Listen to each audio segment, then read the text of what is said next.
നമസ്കാരം. താലിബാൻ സർക്കാർ ഏർപ്പെടുത്തിയ ഇന്റർനെറ്റ് ടെലികോം സേവന നിരോധനം പിൻവലിച്ചു. ഇന്റർനെറ്റ് നിരോധനത്തിനെതിരെ അന്താരാഷ്ട്ര തലത്തിൽ സമ്മർദ്ദം ശക്തമായതോടെയാണ് ഇന്റർനെറ്റ് സേവനം പുനഃസ്ഥാപിച്ചത്. സ്ത്രീകളുടെ വിദ്യാഭ്യാസത്തെയടക്കം ഇന്റർനെറ്റ് നിരോധനം ബാധിച്ചിരുന്നു. നിരോധനം നീക്കിയതോടെ ആശ്വാസത്തിലായ അഫ്ഗാൻ ജനത തെരുവിലിറങ്ങി ആഘോഷിച്ചു. താലിബാൻ പ്രധാനമന്ത്രിയുടെ നിർദ്ദേശപ്രകാരമാണ് ഇന്റർനെറ്റ് പുനഃസ്ഥാപിച്ചതെന്ന് സർക്കാർ വൃത്തങ്ങളെ ഉദ്ധരിച്ച് BBC റിപ്പോർട്ട് ചെയ്തു.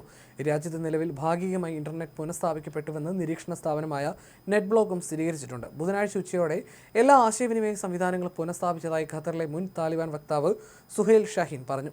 നിരോധനം പിൻവലിച്ചതോടെ ബുധനാഴ്ച വൈകുന്നേരം നിരവധി ആളുകളാണ് കാബൂളിലെ നഗരത്തിൽ ഒത്തുകൂടിയത്. ഇന്റർനെറ്റ് കണക്ടിവിറ്റി പുനഃസ്ഥാപിച്ച സന്തോഷം ജനങ്ങൾ പരസ്പരം പങ്കുവച്ചു. തിങ്കളാഴ്ചയായിരുന്നു അഫ്ഗാനിസ്ഥാനിൽ ഇന്റർനെറ്റ് കണക്ഷൻ വിച്ഛേദിക്കപ്പെട്ടത്. അഫ്ഗാനിസ്ഥാനിലെ ടെലിഫോൺ സേവനവും അതേ ഫൈബർ ലൈനിൽ നിന്ന് പ്രവർത്തിക്കുന്നതിനാൽ ഫോൺ ബന്ധവും തകരാറിലായിട്ടുണ്ടെന്നായിരുന്നു സൈബർ സുരക്ഷാ നിരീക്ഷകരായ നെറ്റ്ബോക്സ് അറിയിച്ചിരുന്നത്. ഈ മാസം ആദ്യം തന്നെ ഇന്റർനെറ്റിന്റെ വേഗത കുറച്ച് താലിബാൻ നിയന്ത്രണങ്ങൾ കൊണ്ടുവന്നിരുന്നു. ഇതിന് പിന്നാലെയാണ് പൂർണ്ണമായ നിരോധനം വന്നത്. 2021 താലിബാൻ വീണ്ടും അധികാരം പിടിച്ചതിന് ശേഷം അഫ്ഗാനിസ്ഥാനിൽ നടക്കുന്ന വലിയ തോതിൽ പ്രത്യാഘാതമുണ്ടാക്കാവുന്ന ഇന്റർനെറ്റ് നിരോധനമായിരുന്നു ഇത്. തിന്മയെന്ന് പറഞ്ഞാണ് ഫൈബർ ഒപ്റ്റിക് ശൃംഖല താലിബാൻ വിച്ഛേദിച്ചത്. അധാർമിക പ്രവർത്തനങ്ങൾ തടയുന്നതിന്റെ ഭാഗമായിട്ടാണ് ഇന്റർനെറ്റ് നിരോധനമെന്നും രാജ്യത്തിനകത്ത് ഒരു ബദൽ സംവിധാനം സ്ഥാപിക്കുമെന്നും താലിബാൻ നേതാക്കൾ അറിയിച്ചിരുന്നു. ഇന്റർനെറ്റ് വിച്ഛേദിച്ചതോടെ താലിബാൻ ജനത പ്രതിസന്ധിയിലായിരുന്നു. വിവിധ മേഖലകളെ തീരുമാനം വലിയ രീതിയിൽ തന്നെ ബാധിച്ചു. വിമാനത്താവളങ്ങളുടെ പ്രവർത്തനം പൂർണ്ണമായി സ്തംഭിക്കുകയും മാധ്യമങ്ങളുടെയും ബാങ്കിംഗ്, വ്യവസായം തുടങ്ങിയ മേഖലകൾ പ്രതിസന്ധിയിലാവുകയും ചെയ്തിരുന്നു.